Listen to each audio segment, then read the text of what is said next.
अध्यक्ष महोदय, पाण्याचं दुर्भिक्ष आपण बसा.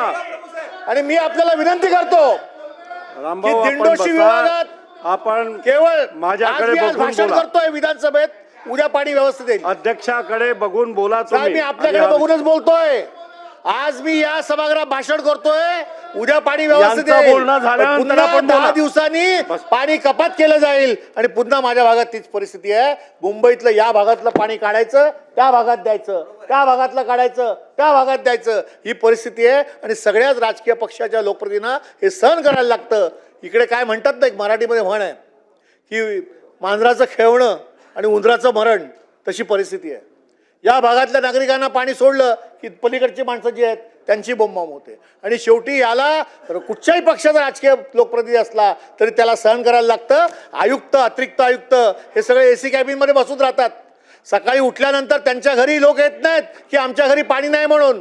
ते लोकप्रतिनिधीच्या घरी येतात. मग तो भारतीय जनता पक्षाचा असेल, शिवसेना उद्धव ठाकरे पक्षाचा असेल, आणखी कोणत्या पक्षाचा असेल, ते आम्हाला जाब विचारतात. आणि म्हणून अध्यक्ष महोदय, याच्यावरती सरकारने गांभीर्याने कारवाई करायला पाहिजे. आयुक्तांनी यावर तात्काळ त्या ठिकाणी बैठका घेऊन जिकडे जिकडे म्हणून पाण्याचे प्रश्न आहेत ते सोडवायला पाहिजे, अशी आपल्या माध्यमातून मी सरकारला विनंती करतो. अध्यक्ष महोदय, या मुंबई शहरामध्ये प्रदूषणाचा फार मोठा विळखा आहे. आपण जर बघत असाल तर मुंबई शहरामध्ये आज इतर जी देशातली शहरं आहेत किंवा जगातली शहरं आहेत त्या शहरापेक्षा आज जी परिस्थिती इतकी भयावह आहे की सकाळी उठल्यानंतर पूर्णपणे धुक्याचं साम्राज्य मुंबई शहरामध्ये असतं. अध्यक्षमध्ये धुक्याचं साम्राज्य असतं, त्याचा विमानावरती परिणाम होतो, बाकी सगळ्या निसर्गावर परिणाम होतो, पण मनुष्य प्राण्याच्या तिकडे असणाऱ्या शरीरावर परिणाम होतो. आज मुंबईची परिस्थिती अशी आहे की या प्रदूषणामुळे जवळजवळ 80% लोक, मग ती स्लममध्ये राहणारे असतील, इमारतीमध्ये राहणारे असतील, बंगल्यामध्ये राहणारे असतील, टॉवरमध्ये राहणारे असतील, त्यांना घशाचे विकार झालेत. घशाने त्यांना बोलता येत नाही, घशाखाली खाज येते, प्रचंड मोठ्या प्रमाणात खोकला लागतो. आणि मग या सगळ्या प्रदूषणाचा प्रभाव हा संपूर्ण तिकडे असणाऱ्या नागरिकांच्या आरोग्यावरती होतो. म्हणून हे प्रदूषण सुधारण्यासाठी प्रदूषण सरकार नेमकं काय करणार आहे? मागच्या वेळेला प्रदूषण झालं, धुळीचे लोट आले, तर आमच्याकडे असणाऱ्या सरकारने आणि सरकारच्या प्रतिनिधींनी रस्ते धुण्याची योजना काढली. अध्यक्ष महोदय, काय तर माझं शहर सुंदर शहर, मोठमोठे मंत्री, मुख्यमंत्री रस्ते धुत आहेत, पाण्याचे टँकर लावत आहेत, मला त्याच्याबद्दल काही वाईट बोलायचं नाही. पण यासाठी जे पैसे खर्च केले गेले त्याचा ऑडिट रिपोर्ट असा आला आहे की 600 कोटी रुपये स्वच्छ मुंबईसाठी, सुंदर मुंबईसाठी खर्च केले, ते वाया गेले. त्या 600 कोटी रुपयाला कोण जबाबदार? अध्यक्ष महोदय, जे गेलं तर गेलं, पण याच्या पुढे आपण नेमकी उपाययोजना काय करणार आहात हे आम्हाला कळणं गरजेचं आहे. आपल्या माध्यमातून सरकारला मी विनंती करतो की प्रदूषणावरती मुंबई शहरामध्ये नियंत्रण ठेवण्यासाठी कोणती उपाययोजना आपण करणार आहात ते मंत्री महोदयाने आपल्या उत्तरामध्ये सांगावं. अध्यक्ष महोदय, या मुंबई शहरामध्ये मोठ्या प्रमाणामध्ये रिडेव्हलपमेंट सुरू आहे. मग ती इमारतीची असेल, स्लममध्ये SRAला मोठ्या प्रमाणामध्ये रिडेव्हलपमेंट करून मुंबई शहरातील झोपडपट्टी मुक्त शहर करण्याचं सरकारचं धोरण आहे. त्या धोरणाला आमचं देखील या ठिकाणी मान्यता आहे. हिंदुहृदय सम्राट शिवसेना प्रमुख माननीय बाळासाहेब ठाकरे यांनी 1990 साली ही योजना तत्कालीन मुख्यमंत्री शरद पवार साहेबांनी दिली. त्यांनी ती अंमलबजावणी केली नाही, पण त्यानंतर आलेल्या सरकारने ही योजना आणली. 180 फुटापासून आता 300 फुटापर्यंत लोकांना घरं मिळत आहेत.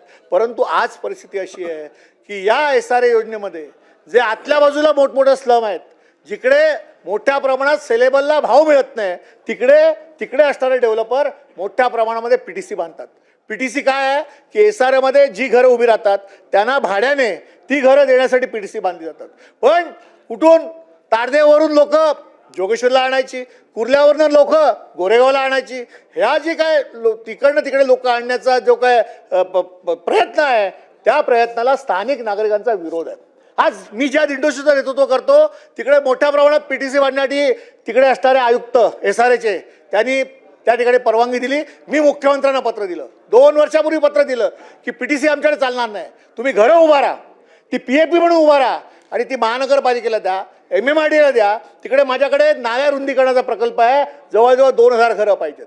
120 फुटाचा रस्ता जो लोखंडवाल्यापासून अगदी फिल्म सिटीपर्यंत जातो, तिकडे त्या ठिकाणी मला 400 घरांची आवश्यकता आहे. जो संस्कार कॉलेजपासून GG मालकर रोड, इकडे जो मोठा DP रोड आहे तो उघडणं महत्त्वाचं आहे. त्यासाठी जवळजवळ 400 घरांची आवश्यकता आहे. आपण लोखंडवाल्यापासून आप्पापाड्यापर्यंत जाणारा जो रस्ता आहे त्यासाठी जवळ 450 घरांची आवश्यकता आहे. किमान 5000 घरं जी या ठिकाणी पीटीसी बांधली जातील सरकारने निर्णय घेऊन ती पीएपी म्हणून द्यावी आणि पीएपी असतील तर त्या भागातले नागरिक तात्काळ स्वखुशीने त्या घरामध्ये राहतील, रस्ते मोकळे होतील, नाले मोकळे होतील. आणि मी जे बोलतोय माझ्या या मताशी या सभागृहातील प्रत्येक आमदार सहभागी असेल की पीटीसीच्या ऐवजी पीएपी द्या आणि त्या नागरिकांना तिथेच स्थलांतरित करा. त्यामुळे लवकरात लवकर डेव्हलपमेंट होऊ शकतं. याची अंमलबजावणी सरकारने करायला पाहिजे. आणि दिंडोशीमध्ये होणाऱ्या पीटीसीला यापूर्वी मी विरोध केला आहे, मुख्यमंत्र्यांना पत्र दिलंय, एसआरएला सांगितलंय आणि आजही आपल्या माध्यमातून मी विनंती करतोय की जिकडे पीटीसी आहेत त्या पीएपी म्हणून आम्हाला द्या आणि बाजूला असणाऱ्या विकासाच्या जी लोक बाधित होतात त्यांना त्या इमारतीमध्ये टाका. या ठिकाणी प्रकल्पाचं डेव्हलपमेंट होऊ शकेल आणि लोकांना त्याचा फायदा मिळेल. अध्यक्ष महोदय, माझ्याकडे शिवशाही प्रकल्पाच्या इमारती या बांधल्या गेल्या आणि त्या शिवशाही प्रकल्पात जी घरं होती त्यामध्ये आप्पापाड्यामध्ये जवळजवळ 198 पीटीसी बांधले गेले. ज्या दिवशी लॉटरी निघाली त्या दिवशी माननीय मुख्यमंत्र्यांनी मी पत्र दिलं. एबीपी माझा, उघडा डोळे बघा नीट.